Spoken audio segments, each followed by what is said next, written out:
I think we wanted to develop it. I think we wanted to get more energy into it, more a darker feel too, and expand, if you like, the horizons of the musical world that we were living in. So things were beginning to work live, in one or two clubs around there, and I think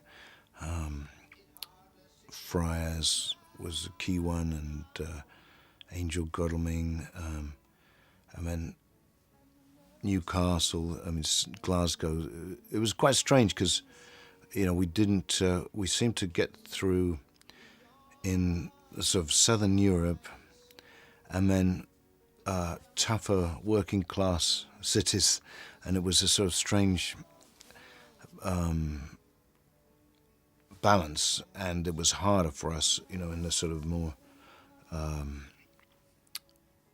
cliquey, cultured world of London and some of the big cities. Anthony Phillips left, and so we had to make the decision. I originally thought, when Anthony, as I said before, I think Anthony I saw him as group leader in many ways, certainly the most influential person in the group. And I thought when he left, we probably would split up, actually.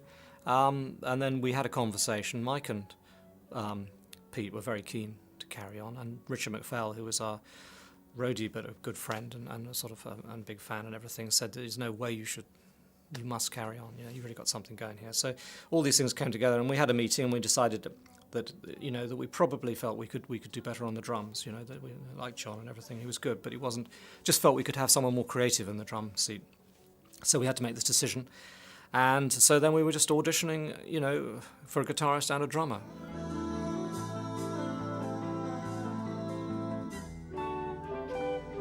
I stuck loads of ads in Melody Maker, which was the paper that was the most powerful at the time.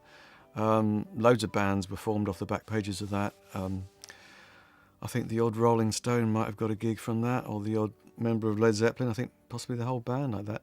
And it was 5 years of ads, and eventually this crazy guy called Peter Gabriel phoned me up, and I figured he was at least as mad as I was. Well, I saw the name constantly in the back pages of Melody Maker, which always had the gigs that were on around town, around sort of, greater London area, if you like.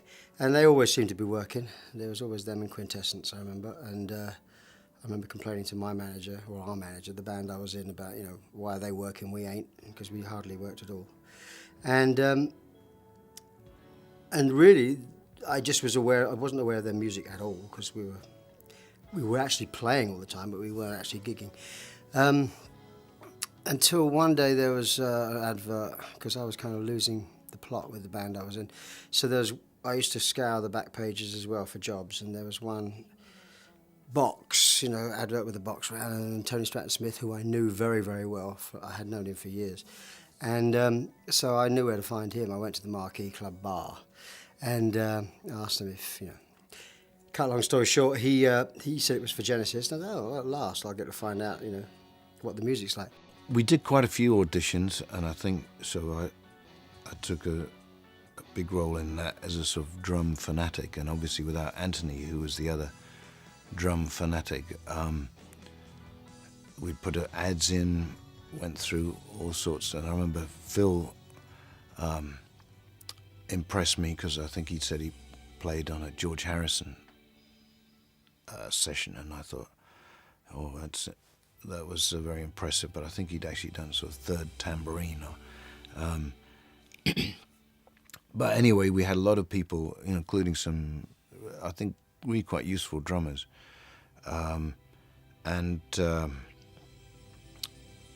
we did it at my parents' house, which is where Tony and I used to do a lot of writing, and we did some rehearsing. Mainly the rehearsals at that time, I think, were between my parents' house and Anthony's family's house.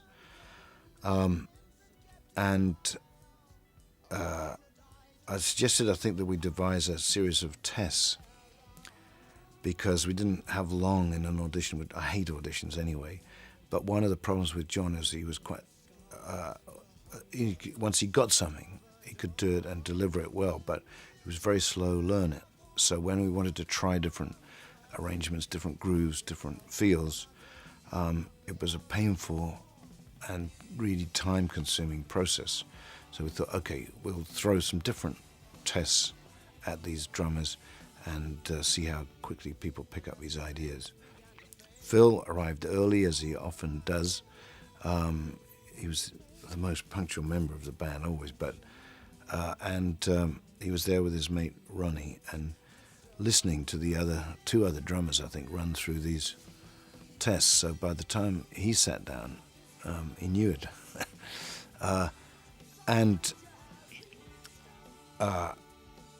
As an ex-drummer, or still a part-time drummer, I knew just from the way he sat down in the saddle that he knew exactly what he was doing, just the way the body engages with the kit. It was clear that he could just lift the music. I think they always say a band is only as good as its drummer, and Phil is a great drummer.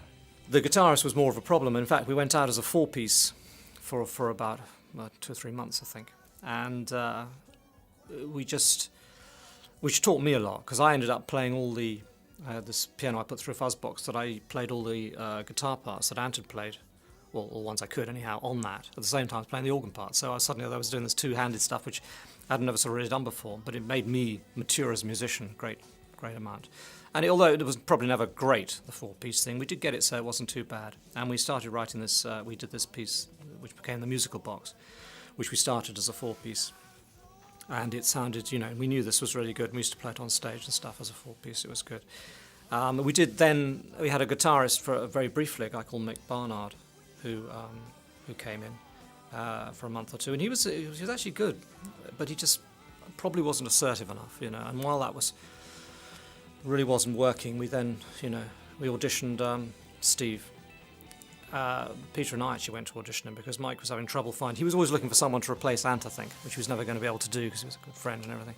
So we said, right, we'll find a guitarist. So we went and auditioned Steve, and we were really impressed with him. We really liked the way he approached things. It was just different. It wasn't entirely the same as us, but he played these things.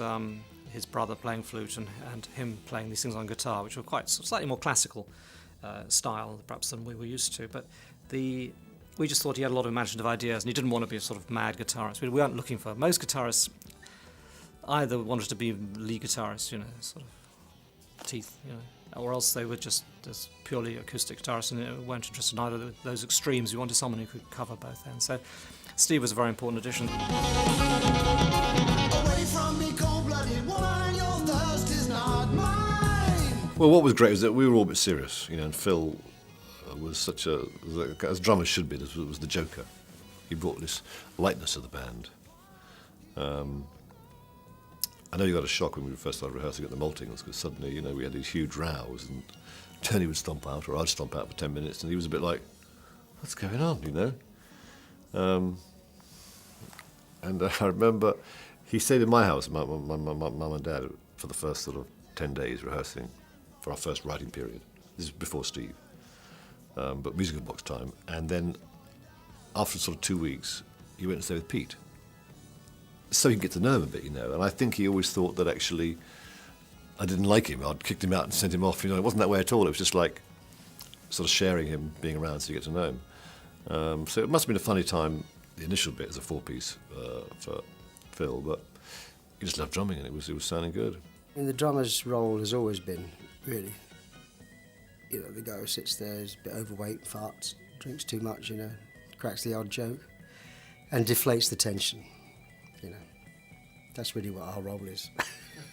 It could go from a blazing row to someone sitting down playing the most exquisite, gentle music, and I just think, wow. It's just extraordinary that we have got on so great, because at the beginning we were from totally different backgrounds. I was a grammar school boy, but I actually had just come from 2 or 3 years at drama school where anything went.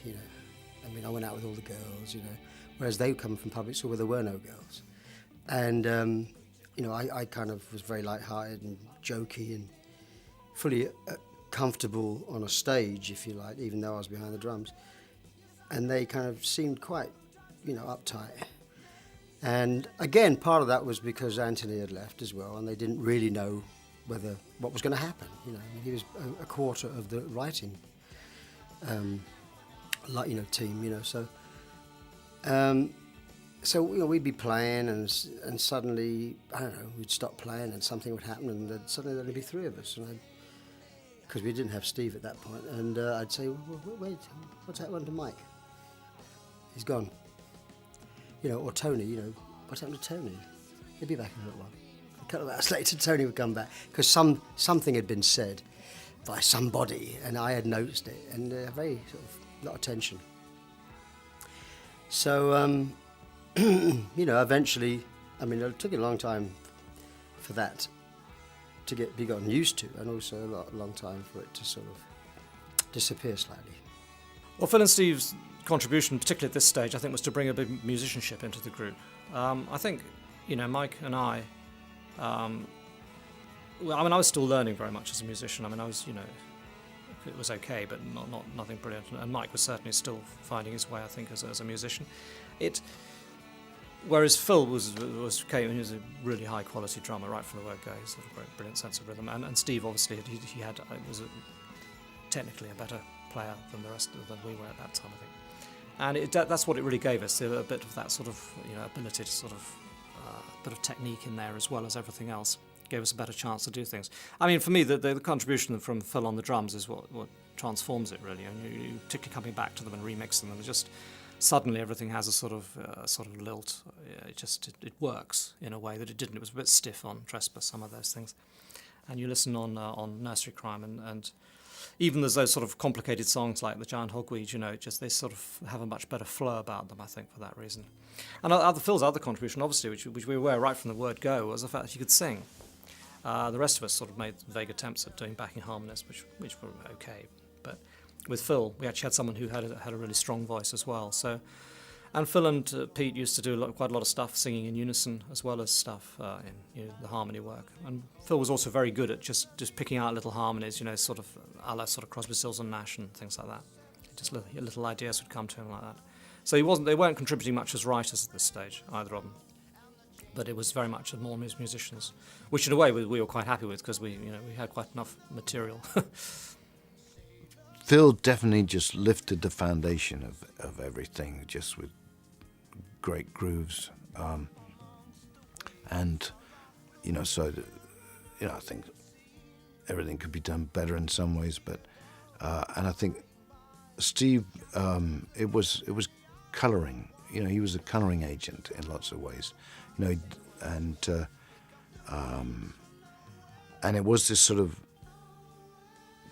dark, contained personality that was struggling to get out. I think that's partly why we connected with people, I think, was that there was this yearning, longing build-up of some compressed energy that needed to explode and get out, and we didn't always get it out, but people could feel and touch the sort of vibrations humming beneath the surface, and Steve definitely had a good dollop of unfulfilled frustrations, I think, that gave it a good personality. I heard the old man tell his tale.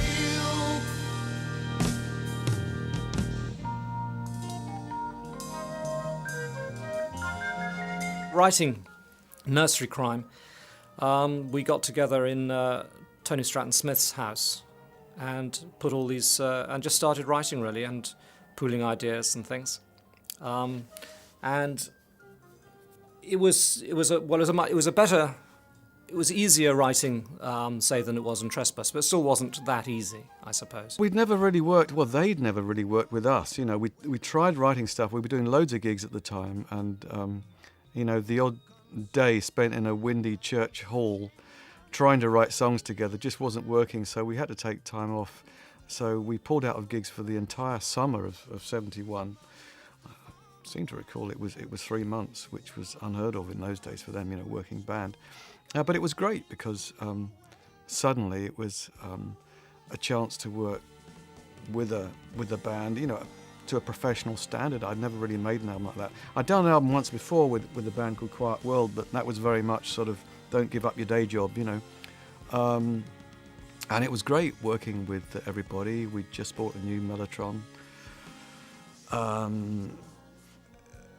And it was just fantastic, you know. I had a new Les Paul that I got courtesy of the band, a high watt stack. Lovely, you know. Felt very, very nice. And I practically never spent a night away from home. So suddenly I'm 3 months with these guys who are all talking the same sort of language. A kind of, it was almost as if the band had their own kind of way of communicating. I guess, you know, the fact they've been at school for all those years. I mean, it was a little bit hard when I first joined. I didn't really understand what they were talking about. They had it was almost like the equivalent of Cockney rhyming slang. And Mike, for instance, and Tony, chord shapes on guitars, they would say, "Oh, that's a nice guy.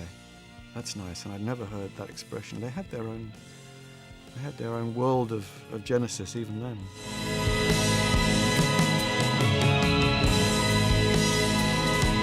It wasn't an easy writing session. I don't remember it being like that. But then, fair enough, you know, you got new people for the first time. But looking back, it's got a strong character. I was much more of a player, you know, and you know, you give me a bit of music and I'll play it, kind of thing. I wasn't really writing, apart from a few lines of Harold the Barrel, probably with Pete, and for Absent Friends. I mean, you know, it's just difficult, you know, because it's one of these things where you never know what helped the bit. We were playing an awful lot together to write, a lot of jamming, as we've continued to do throughout the years. But I wasn't actually a bona fide writer.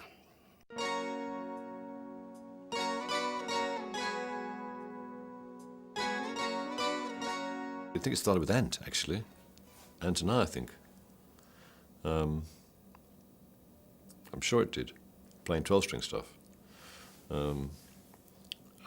together. And I had this Rickenbacker guitar. I tuned the strings. I started doing weird tunings. And this is a very bizarre tuning with all the top 3 strings tuned to F sharp, which is just mad. But it made that jangly sound. And it meant that big chord later on when you go bum bum, had this lovely open stringed feeling.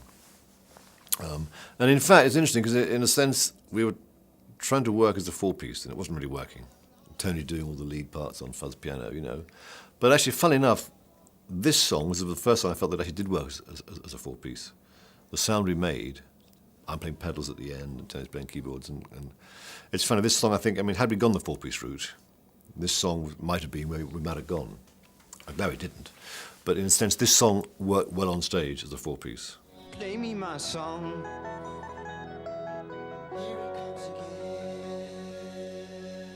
The first thing I noticed was that no one was actually making the sound of a musical box, and I thought, God, you know, here's an opportunity for me. So I did this thing, recorded at half speed, which was a little guitar lick going. And so that was, you know, my chance to be the Sugar Plum Fairy, perhaps. Mike started off with the first dring, ding, dring, dring, dring, and you know, I was a big fan of The Who too, and I really wanted to try and persuade Mike to find something, you know, like a little Townsend arm-waving, you know, ballsy attacking section that we could add in there. And I think I was pushing very hard for that, and it was in the rooms in West Hampstead on the 28 bus route. And it was, I think, exciting when that sort of first came to gel as a piece. And I think my head at the time also was in this Victoriana world, which I pictured around the house my dad had grown up in. And so this sort of controlled English mental landscape under which festered, you know, violence and sex was the sort of flavor that I was trying to bring in to the lyrics and vocals. And I want, and I feel, and I know, and I touch.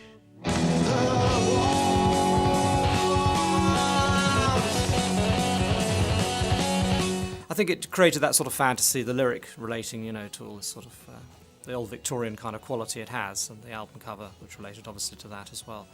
It was a very atmospheric piece, and it was musically interesting, and it went through all these changes and that stuff. It was a sort of precursor, perhaps, of what was to come later. You know, you have the little bits, and not a lack of repetition in the song. You can start off with one bit, which is a very strong section, that opening part, but it never comes back again, you know. And we used to quite like doing that. We used to just like using a bit once and then going to a very loud bit and then a very quiet bit and another loud bit and then a sort of serene bit. And by using the contrasts, I think it's a sort of song that has about a lot of contrasts in it, which, you know, again, is for some people is very appealing, and some people just find it irritating because it means it never settles into a groove. You know, it just sort of as you're doing one thing, oh, this is great. Oh, it's stopped again. They're going off, time change and everything. But so it is a very sort of typical Genesis song, sort of that. It followed on from Stagnation, I suppose. You know, that same kind of thing, but perhaps a little bit more dramatic. I never saw Family, the group Family, but there was a thing that they used to do called the Weaver, I think, which was a ding digga ding digga ding digga digga digga ding, you know, kind of a rolling thing, and I had a pretty good foot, you know, so I could do ding digga ding, bum digga bum digga bum digga bum, and they kind of liked that. And so I put that with their rhythm, and suddenly we was like, well, hey, we're off, you know. You see, there we are, we're kind of going acoustic, but going more electric. You know, it starts soft, and it builds and builds and builds. By the end, it's just, everything's going, you know. It's as big as any song we've ever done, really, I think. And I guess probably this must be the first time with the bass pedals. Because Trust was a 5-piece, so you didn't need bass pedals, whereas we'd gone to that 4-piece scenario, with Tony playing the lead parts, and me trying to play rhythm guitar parts, and bass pedals at the same time. So in a sense, it's funny how things happen. You get stretched and you're forced into doing something. I'm sure if we hadn't been a 4-piece, I'd never have bothered to pick up the bloody bass pedals. The musical box obviously was, as I said, developed out of us playing as a 4-piece, and I think it also developed out of really right from the early days of the playing with Ant and Mike, and so it had that sort of 2-guitar thing, and I play guitar on it as well at the front, so the first part of it is all guitar. And we sort of, a few ideas came out of that. But I think the real strength of the song comes towards the end, really. This little sort of bit that starts, She's a Lady, and then the organ comes in playing this little sort of fugue type thing, which I originally saw as instrumental, I have to say. I thought, this is really good, you know, and then we did it. And then Pete suddenly, we were doing the vocals, and I said, oh, he's finished now, you know, and then suddenly he started singing on this bit, and I thought, shit, he's singing all over my bit. And I must admit, initially I wasn't too sure about doing that at all. And in fact, when we did the mix of the album, we mixed the voice too low. But on stage when we started playing this, I realised just how strong that was, you know, because it was like what I played was still there in a sense, but the vocal just gave it that real sort of capping quality, I think, and it was a real standout moment on stage, I think. Well, this was one of the regular battlegrounds, you know, because Tony would, blissfully unaware of an audience, you know, want to stretch things out for 10 or 20 minutes for big keyboard and instrumental things. And I would be thinking, you know, well, we're trying to tell a story here too. We need to re-plug in back with some vocals. So I think there were a lot of arguments about those type of issues, and probably more in latter days too, in sort of Supper's Ready and like Apocalypse and 9/8 and some of the Lamb. Because I just felt some of the keyboard solos were just going to were too long and going to lose people.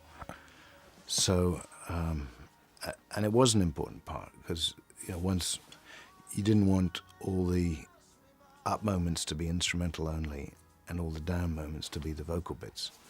I certainly didn't.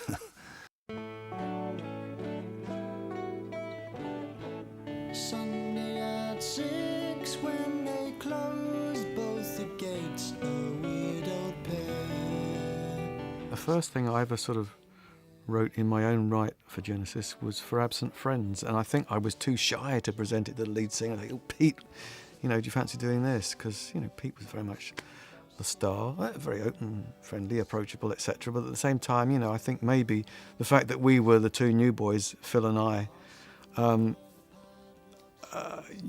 we sort of wrote that thing together. We wrote the lyrics together. I came up with the music for it, and it was a pleasant little ditty. The thing is, a lot of people didn't realise that was Phil, because Phil and Pete did have very similar voices. In fact, I remember seeing them live before I joined the band, and I thought there was some sort of automatic double tracking effect going on with Pete's voice, and then as I looked a little closer, I could see that, Pete and Phil were in perfect sync with similar sort of vocal tones. Steve and I did write this song because we were the two new boys that kind of felt, well, why don't we sort of see what we can do? And the fact that it was on the album, I guess, was because it was very different from anything else, and I think we were quite happy to have that variety. Any formation of the band has always been like anyone that could do something, could bring something to the table, singing, playing flute. We encourage it, you know what I mean? Whatever you've got, you use, I think Pete enjoyed having Phil singing. It's not my favourite moment, I have to say, but his voice sounds very nice, very pure. He sort of has more of a sort of James Taylor sort of quality in those days, right, before he got this great big the rasp that was to come later. But it showed that he had it. I think because he had a nice voice, we thought it would be great to sort of feature it as a solo thing, and that was it. And Pete was quite happy with that, Just showed another side to the group, I think, a little bit, really.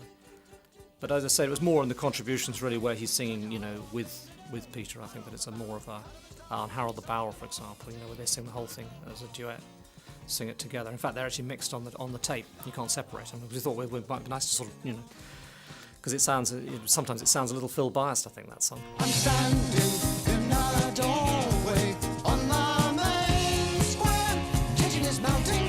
What happens is that my voice, as you can hear now, has got quite a lot of bass content in it, low content, and the lower Phil's, on the other hand, is much sort of higher element, his sort of center of gravity, if you like, harmonically. So if you put the two at exactly the same level, you'll read more of his voice than mine.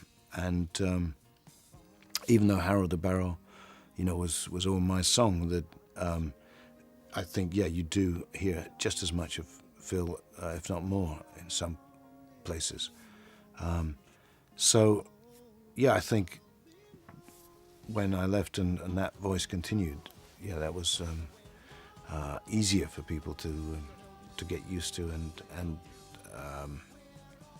he's a very natural singer, so I think it should have occurred to the others earlier on than it did, I think, to try Phil. Harold the Barrel was a good, fun song.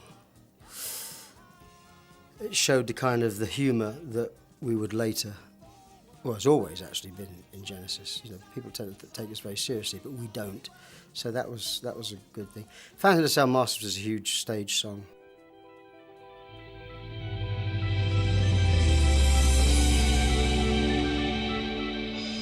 I had this piece that I'd written when I was at university, which is just this little organ part, really. It was quite a simple little rundown. And I started developing it once. We decided to buy a Mellotron, that was it, because we really wanted, we loved the sound, and we had used a little bit on Trespass, and we loved the first Crimson album, which had used it obviously very extensively. So we went and bought one of the ones off King Crimson, actually. And I sort of, this little riff I'd started off at in university. I then tried it was using the Mellotron and the organ, and it really developed these great big swells on this thing, and it sounded fantastic. And so that was Phantom of Sound Masters, and it was that we then developed from that sort of opening part into a complete song out of that, which was a lot of jamming from the rest of the group and everything. But it produced a very, I think, a sort of strongly romantic thing, a lyric, obviously, sort of based on the myth of Sound Masters. Conquest, he found himself within a glade he'd not beheld before. Where are you, my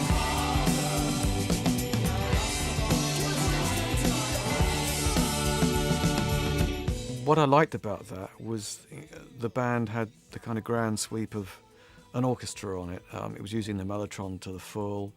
And I remember one night we were working on the song. It was about midnight, and we'd all had a meal. Normally we didn't do that. We tended to sort of down tools, and once the sun had gone down, that was usually it. But for some reason we were all up for it, and we were rehearsing in this place in Crowborough, Tony Stratton Smith's cottage there, in a place we nicknamed Toad Hall. And it was midnight, and we were doing what became the end of that song, and I think we were all fairly relaxed after a few, drinks. And right at the end, it just seemed like a perfect moment to do a guitar solo over it.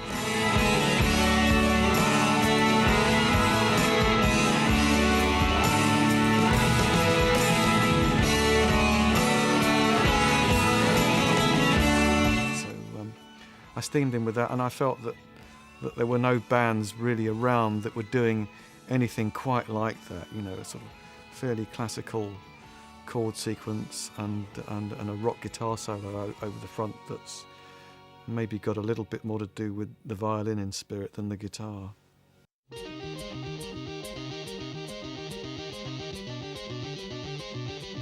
I'd come up with this idea of this guitar technique which was tapping. It was a 71, and it meant that you could play like a keyboard player by using the fretboard like a keyboard.